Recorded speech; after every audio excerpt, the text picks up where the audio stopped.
Medina Medina Medina Medina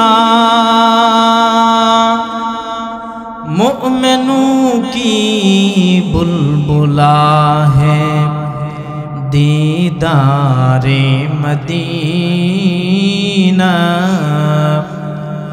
दीदारे Medina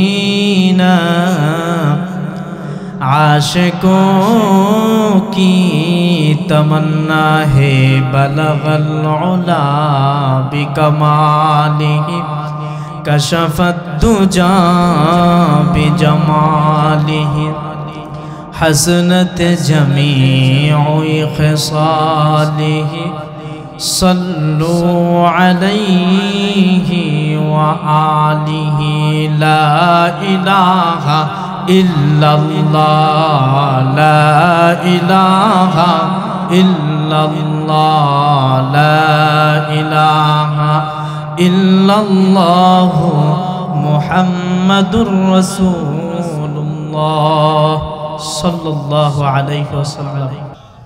भाइरा আমার, আপনাদের সামনে একটি আয়াতে কারিমা পাঠ করেছি।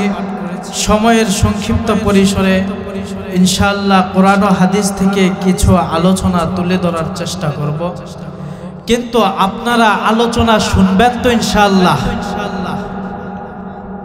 ভাইরা আমার, আমি আপনাদের সামনে যে বিষয় নিয়ে আলোচনা করব সেটা হচ্ছে আমানত। আজকে সমাজের মধ্যে দেখা যায় আমরা মুসলমানেরা অনেকেই আমানতের খেয়ানত করি। মানে আমানত এটা সম্পূর্ণভাবে পুরাপুরিভাবে আদায় করি না, আমানতের খেয়ানত করি। আমানত এই শব্দটা ব্যাপক। আল্লাহ রব্বুল আলামিন আমাদেরকে যে অঙ্গ প্রত্যঙ্গগুলি দিয়েছেন এগুলো আল্লাহ পাকের দেওয়া আমানত। আল্লাহ রব্বুল আলামিন আমাদেরকে যে কোরআনুল কারীম দিয়েছেন এই কোরআনুল কারীম আল্লাহ তাআলার পক্ষ থেকে আমাদেরকে দেওয়া আমানত।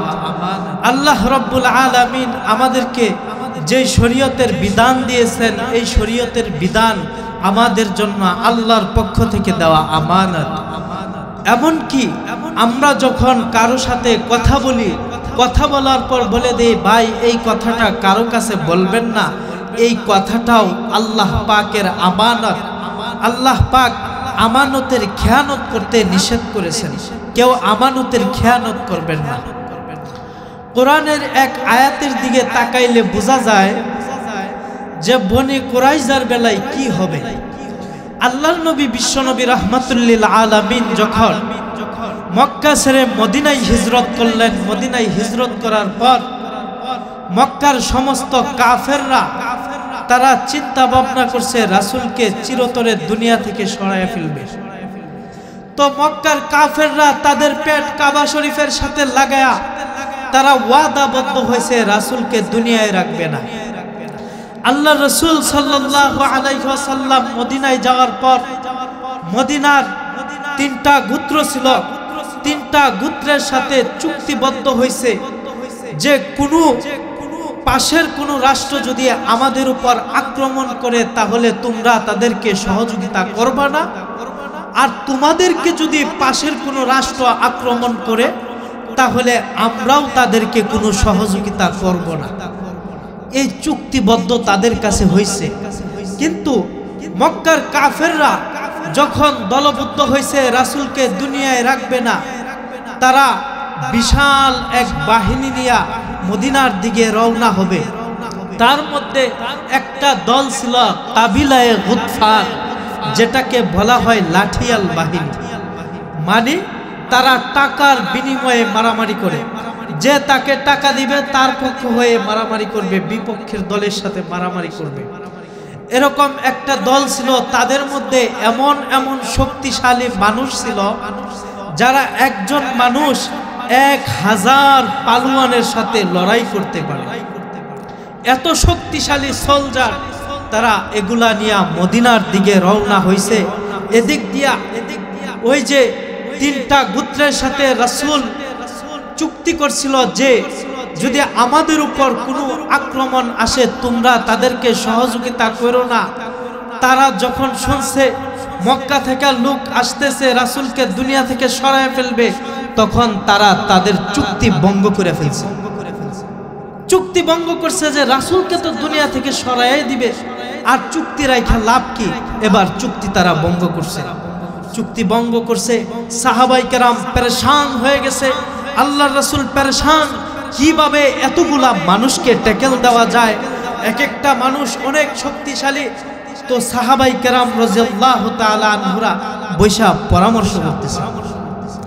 তার মধ্যে এক সাহাবী বলতেছেন, হযরত সালমান ফারসি রাদিয়াল্লাহু তাআলা আনহু বলতেছেন, ওগো নবীজি যদি অনুমতি দেন একটা পরামর্শ দিতে পারি। কি পরামর্শ?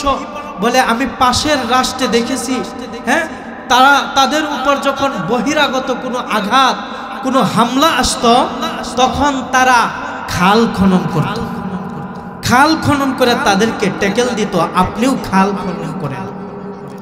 তো খাল খনন করছে, খাল খনন করার সিদ্ধান্ত নিছে। বিশাল লম্বা, 3 মাইল লম্বা, হ্যাঁ, 10 হাত গভীর, 15 হাত প্রশস্ত খাল খননের কাজ শুরু হয়েছে। আল্লাহর রাসূল নিজেও তার মধ্যে বড় একটা অংশ নিছেন। তো খাল খনন করা চলতেছে, কাজ চলতেছে। তো যেই সাহাবী পরামর্শ দিছিল খাল খনন করলে তাদেরকে ট্যাকেল দেওয়া যাবে, ওই সাহাবীর অংশের ভিতর এমন এক বিশাল পাথর পড়ে গেছে, যেই পাথর উঠানো সম্ভব না। রাসূল যেই দিক দিয়া দাগ দিয়ে দিছেন ওই দাগের বাইরেও খনন করা সম্ভব না। তো রাসূলের কাছে গিয়া বলছে, ওগো নবীজি খাল খনন করতে গিয়া সামনে তো পাথর পড়ছে, এত বিশাল পাথর যা সরানো সম্ভব না।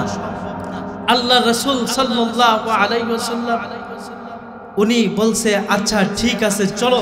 রাসূল গেলেন, গিয়া পাথরের উপর কুদালের উল্টা পিঠ দিয়ে আঘাত করলেন। যেই মাত্র পাথরের উপর আঘাত করলেন, পাথরের ভিতর আগুন জ্বলে গেছে। রাসূল বলছেন আলহামদুলিল্লাহ। দ্বিতীয়বার আঘাত করছেন, দ্বিতীয়বার আবার পাথরের উপর আগুন ধরছে। রাসূল পড়লেন আলহামদুলিল্লাহ। তৃতীয়বার আবার আঘাত করছেন, রাসূল পড়লেন আলহামদুলিল্লাহ। পাথর টুকরা টুকরা হয়ে গেছে। সাহাবায়ে কেরাম রাদিয়াল্লাহু তাআলা আনহুরা বললেন, ইয়া রাসূলুল্লাহ, পাথরের উপর আঘাত করলেন তো আলহামদুলিল্লাহ কেন বললেন?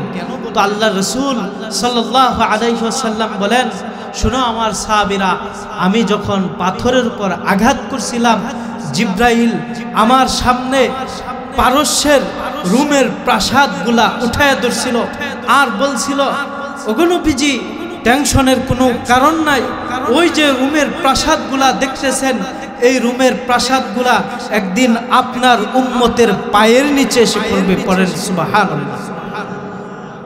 আবার আলহামদুলিল্লাহ বললাম, এই জন্য আমি তাকায় দেখলাম জিবরাইল রুমের প্রাসাদগুলা আমার সামনে উঠায় ধরছেন, তাও বলছেন যে এই রুমের প্রাসাদ আপনার উম্মতের পায়ের নিচে এসে পড়বে। আমি পড়লাম আলহামদুলিল্লাহ।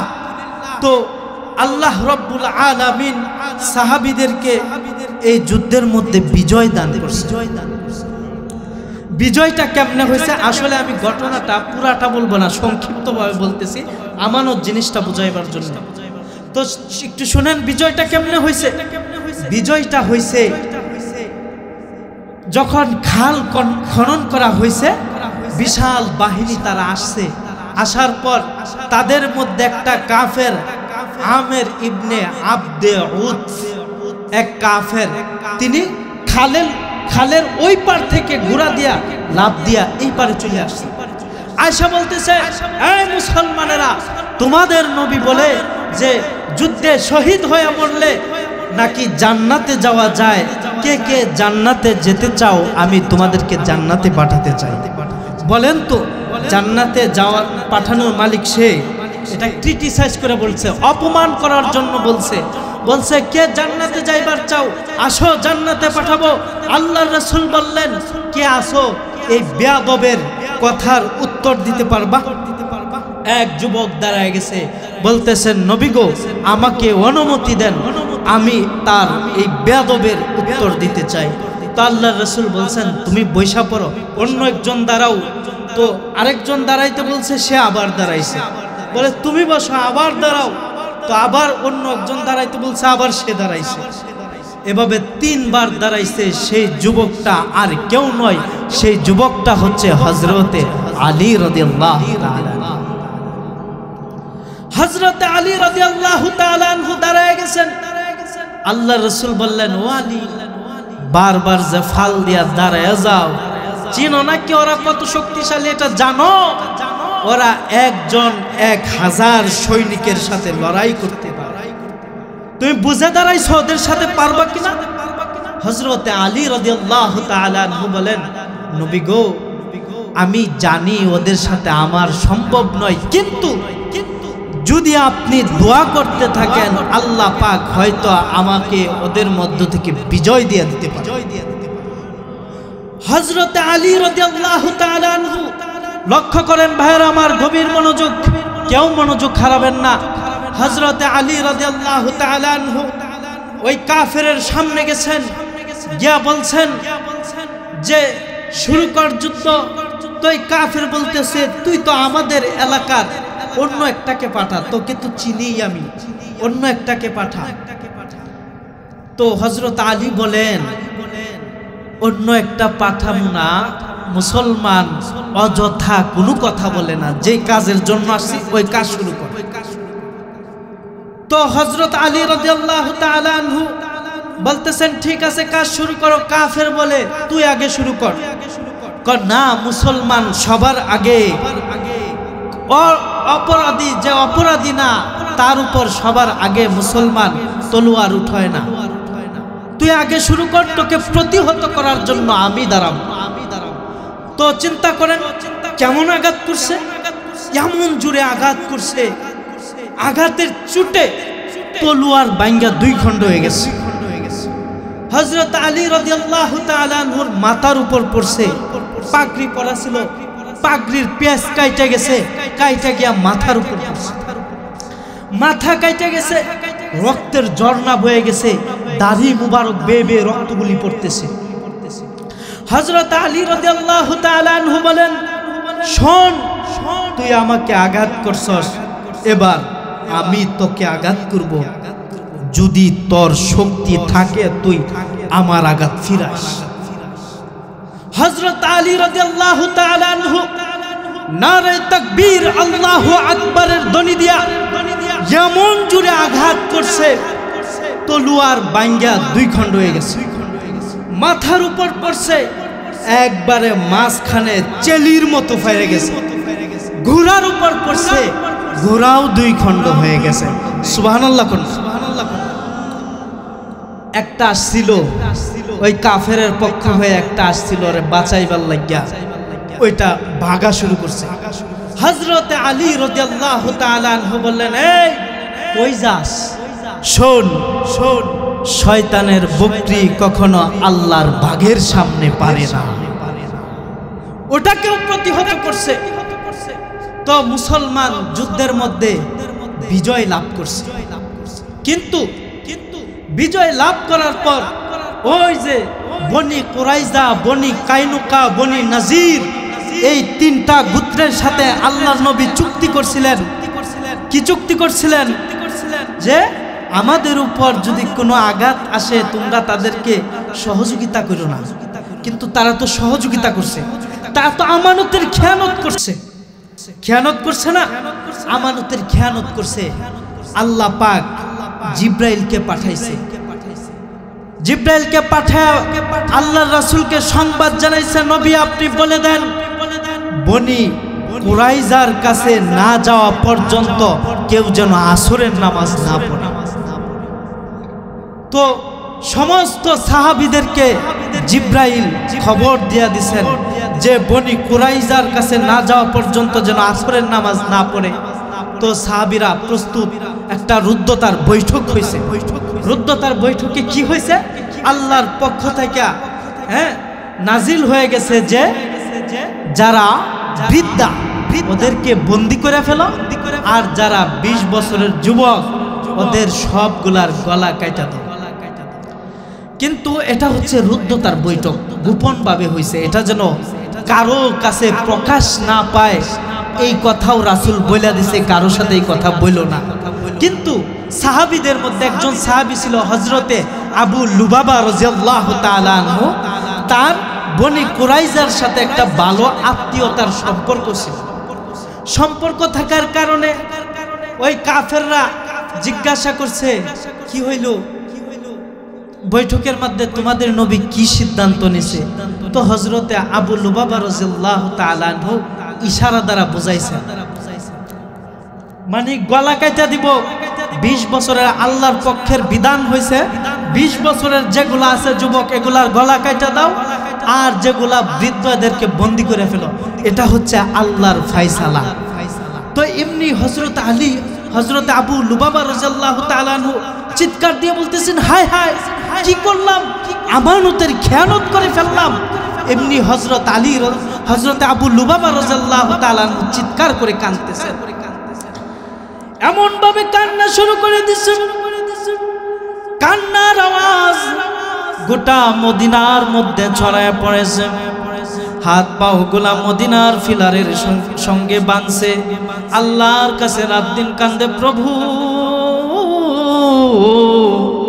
অন্যায় করেছি, অপরাধ করেছি। আল্লাহ যে ওয়াদা দিয়েছিলাম, যে প্রতিশ্রুতি দিয়েছিলাম, রুদ্ধতার বৈঠক কারো কাছে বলবো না, আল্লাহ বলে দিয়েছি, আল্লাহ তুমি আমাকে মাফ করে দাও। রাসূলের কাছে খবর গেছে, রাসূলের কাছে যখন খবর গেছে, রাসূল এমন রাগ হয়েছেন, রাগ হয়ে বলতেছেন, হযরত আবু লুবাবা যদি আল্লাহর কাছে ক্ষমা আনতে পারে তাহলে সে আনুক, কিন্তু আমি নবী আবু লুবাবাকে ক্ষমা করব না, এমনকি আবু লুবাবার পক্ষে আল্লাহর কাছে কোনো সুপারিশ করব না। এতটাই নবী রাগান্বিত হয়েছে যে সুপারিশ করতেও রাসূল প্রস্তুত না। তো হযরত আবু লুবাবা রাদিয়াল্লাহু তাআলা আনহু রাত দিন খান না, ঘুমান না, আল্লাহর কাছে এত পরিমাণ কান্নাকাটি করতেছে, এত পরিমাণ। আর সাহাবায়ে কেরামও এমন তারা যা আল্লাহর কাছে ক্ষমা না আনা পর্যন্ত তারা থামে না। হযরত আবু লুবাবা রাদিয়াল্লাহু তাআলা আনহু জারজার করে কান্দে আর বলে, মালিক রে, অন্যায় করেছি, অপরাধ করেছি। আল্লাহর কাছে বারবার কান্দে, বারবার কান্দে, বলে, মালিক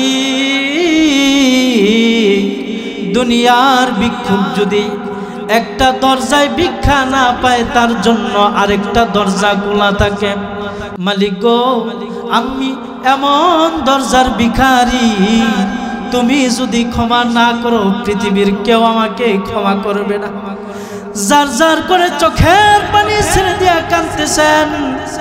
তো এমন ভাবে কান্নাকাটি শুরু করছে, এমন ভাবে কান্নাকাটি করতেছেন, আল্লাহর পক্ষ থেকে আয়াত নাজিল হয়ে গেছে। আল্লাহ পাক জানায় দিছেন, নবীকে জানায় দিছেন, নবী আপনি জানায় দেন কেউ যেন আপনার দেওয়া আমানতের খেয়ানত না করে। আরেকটা সংবাদ আপনি জানায় দেন, কেউ হযরত আবু লুবাবাকে আমি আল্লাহ মাফ করে দিলাম। আল্লাহর নবী বিশ্ব নবী রাহমাতুল লিল আলামিন ঘরের মধ্যে ছিলেন, আয়াত নাজিল হয়ে গেল, সাহাবীদের কাছে খবর চলে গেছে, আয়াত নাজিল হয়েছে, আল্লাহ আবু লুবাবাকে ক্ষমা করে দিয়েছে। কিন্তু সাহাবীরা দৌড়াইয়া আবু লুবাবার কাছে গেলেন, গিয়া বলতেছেন, ওগো আবু লুবাবা, আর কান্নাকাটি করো না, আল্লাহ পাক তোমার তওবা কবুল করেছেন, আয়াত নাজিল হয়েছে, আল্লাহ পাক তোমাকে মাফ করে দিয়েছে, আল্লাহ পাক তোমাকে মাফ করে দিয়েছে। চলো তোমার রশির বান খুলে দেই। হযরতে আবু লুবাবা রাদিয়াল্লাহু তাআলা আনহু চোখের পানি ছেড়ে দিয়া কান্দে আর বলে, খবরদার আমার রশিতে কেউ হাত দিবা না। আল্লাহ আমার উপর খুশি হয়েছে, আয়াত নাজিল করে দিয়েছেন, কিন্তু আমি জানি না আমার নবী আমার উপর খুশি হয়েছেন কিনা। আল্লাহর নবী যতক্ষণ পর্যন্ত খুশি না হইয়া আমার রশির বাঁধ না খুলবেন, দুনিয়ার কাউকে আমি আমার রশিতে হাত দিতে দিব না। আল্লাহ রাসূলের কাছে খবর গেছে, ওগো নবীজি, আবু লুবাবা তার রশির বান খুলতে দেয় না। আপনি বুঝি তার উপর নারাজ হয়েছেন? আপনি যদি তার রশির বান না খুলেন, দুনিয়ার কাউকে তার রশিতে হাত দিতে দিবে না।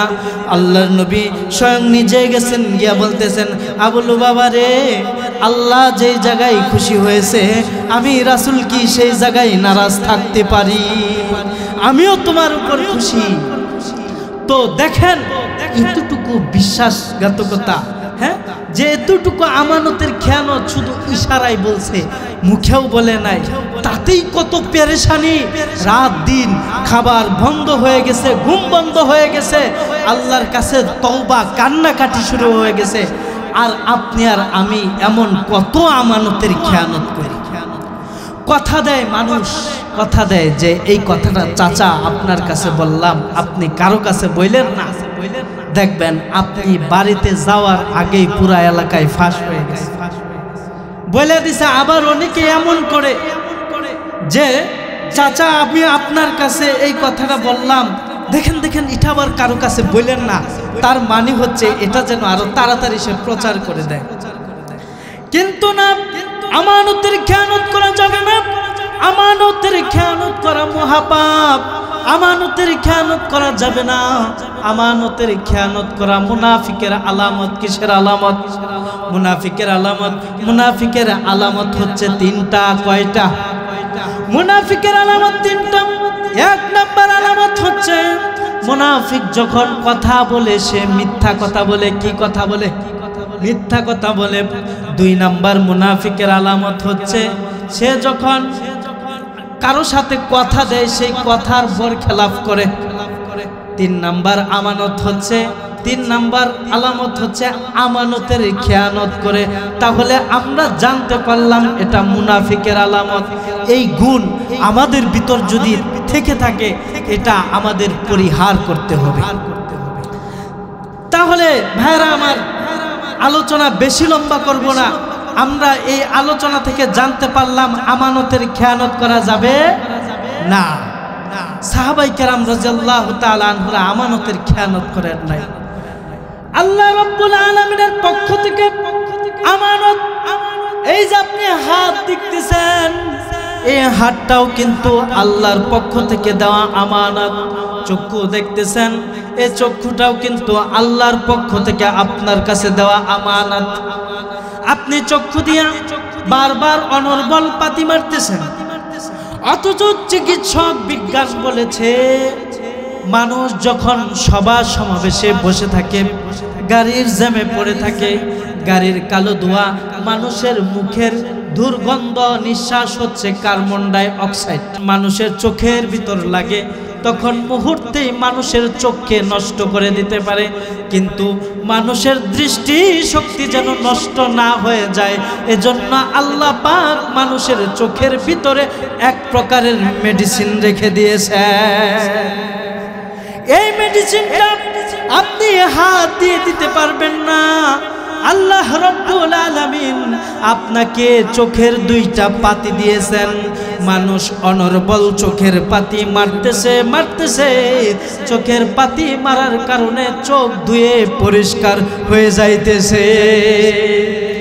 এই যে চক্ষুটা, এই চক্ষুটা আল্লাহর দেয়া নিয়ামত, আল্লাহর দেয়া আমানত। এই আমানতের খেলাফ অনেকেই করতেছে। চক্ষু দিয়া পর নারীকে দেখতেছে, চক্ষু দিয়া নাটক দেখে, সিনেমা দেখে, আসে না নাই? যারা যুবক আছে দেখবেন অনেক সময় স্কুল কলেজের সামনে দাঁড়ায় থাকে, আল্লাহ যদি দেখে একটা মাইয়া তার দিকে ছায়া হাসি দিছে, হায় হায় এমন পাগলকে আল্লাহ হেতে আমার জীবন মর আছে না নাই? পর নারী দেখে, এই চোখ আল্লাহর দেয়া আমানত।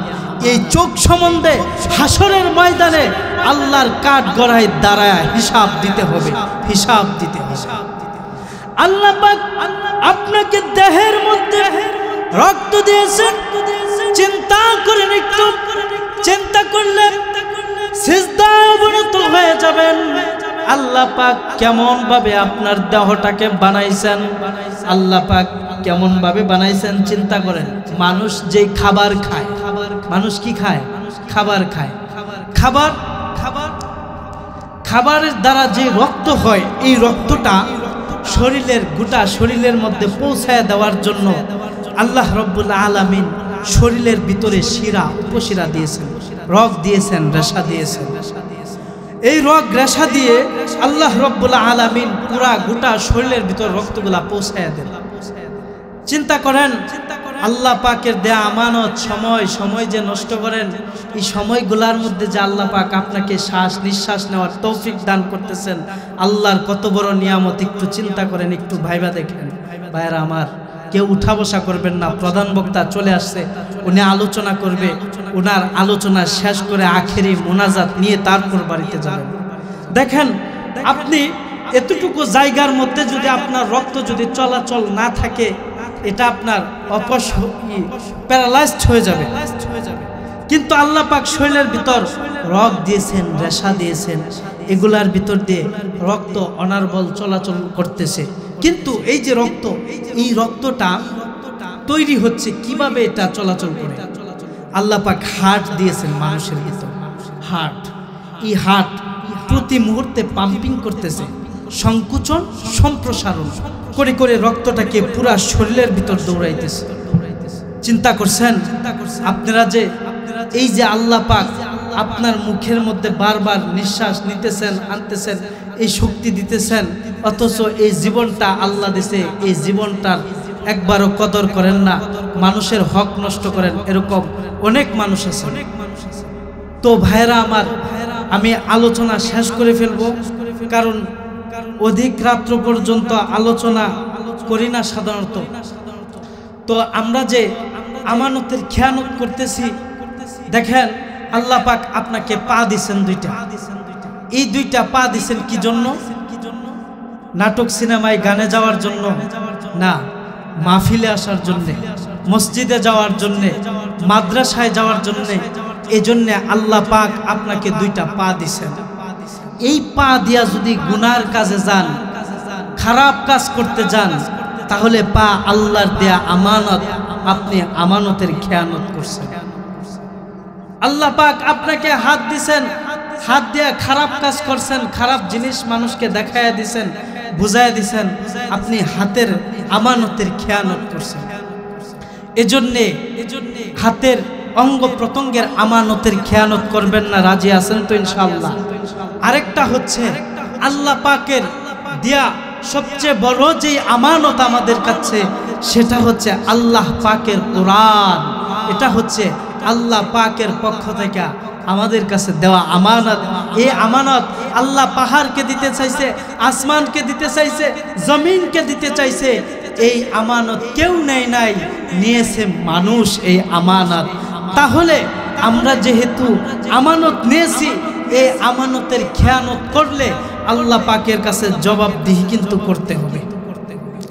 এই আমানতকে সুরক্ষিত রাখার জন্যে এই যে আপনাদের এলাকায় সুন্দর মাদ্রাসা, এই মাদ্রাসায় একটা সন্তান দেন, এই মাদ্রাসায় কারো নাতিন থাকলে নাতিন দেন, এরকম বাতিজা থাকলে বাতিজা দেন, দিয়া আপনি আমানতের খেয়ানত না করে আমানতের হকদার অংশীদার হয়ে যান।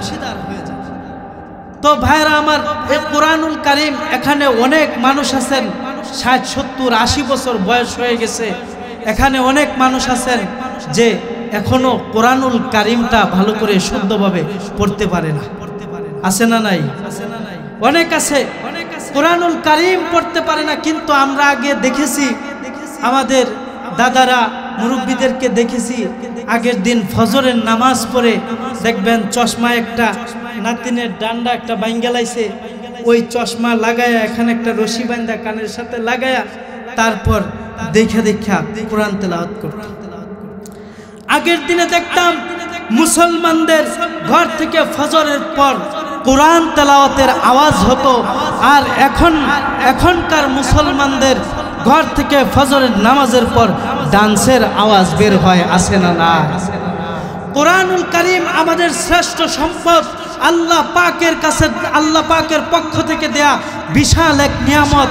এই নিয়ামতের যদি খেয়ানত করেন, এই আমানতের যদি খেয়ানত করেন, আল্লাহর কাছে জবাবদিহি কিন্তু করতে হবে। মনে রাখবেন মুসলমান, এই কোরআনুল কারীম আল্লাহ রব্বুল আলামিন আমাদেরকে আমানত স্বরূপ দিয়েছেন, এটার সুরক্ষার জন্যে, এটার যেন খেয়ানত না হয়। তাহলে কোরআনুল কারীম যদি আমরা সুন্দরভাবে পড়ি, আমানতের যদি খেয়ানত না করি, এই কোরআনুল কারীম আপনার আমার জন্য হাসরের ময়দানে সুপারিশ করবে। হাসরের ময়দানে সমস্ত নবী রাসূলগণ যখন ইয়া নাফসি বলে চিন্তিত হয়ে যাবেন, আপনার আমার নবী মুহাম্মদুর রাসূলুল্লাহ সাল্লাল্লাহু আলাইহি ওয়াসাল্লাম উম্মতের জন্য কান্নাকাটি করবেন।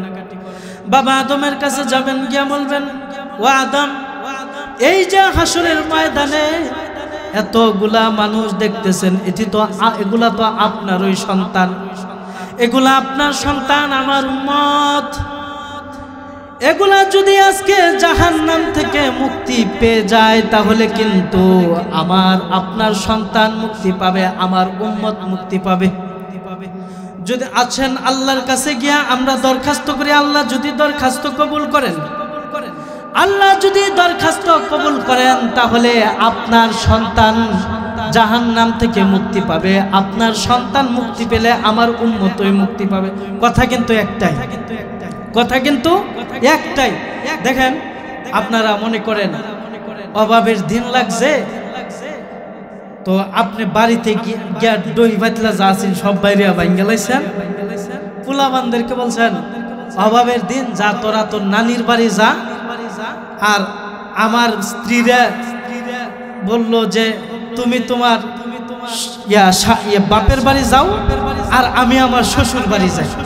কথা কি তিন রকম হইলেও কিন্তু কথা কি একটা। তো আদম আলাইহিস সালাম তাকে বলবেন যে আপনি যদি সুপারিশ করেন, আপনার উম্মত নাজাত পেলে, আপনার সন্তান নাজাত পেলে আমার উম্মতই নাজাত পাবে, আর আমার যদি সুপারিশ কবুল হয়, আমার উম্মত নাজাত পেলে আপনার সন্তানই নাজাত পাবে। চলেন সুপারিশ করি। হযরত আদম আলাইহিস সালাম অপারগ, বলবে না, আজকে আমার মতো লোকের সুপারিশ করার মতো শক্তি সাহস আমার নাই। তখন আল্লাহর রাসূল সিজদায় পড়ে কাঁদবেন। আল্লাহর রাসূল সিজদায় পড়ে কাঁদলে আল্লাহ পাক কোরআনকে বলবেন, এই কোরআন, তোকে যে মানুষের কাছে আমানত দিয়েছিলাম, এই আমানতের খেয়ানত যারা করে নাই, তোর হক যারা পালন করেছে, যা ওদেরকে বাইসা বাইসা নিয়ে তুই জান্নাতে লয়ে যা। তো কোরআনুল কারীম একজনকে যাচাই বাছাই করা শুরু করবেন। তো একজনকে যাচাই বাছাই করবেন, তো অনেকগুলা নিয়ে আসবেন। অনেকগুলা নিয়ে আসলে আল্লাহ পাক এক একজনের লিস্টি দেখবেন, আর বলবেন, কিরে তুই কারারে নিয়ে আইছস, এদের নামে ৯৯টা করে মামলা আছে, এদেরকে আমি মাফ করতে পারবো না। কোরআনুল কারীম এমন বিতর্ককারী, যার বিতর্ক আল্লাহ পাক কবুল করেছেন। পড়েন সুবহানাল্লাহ।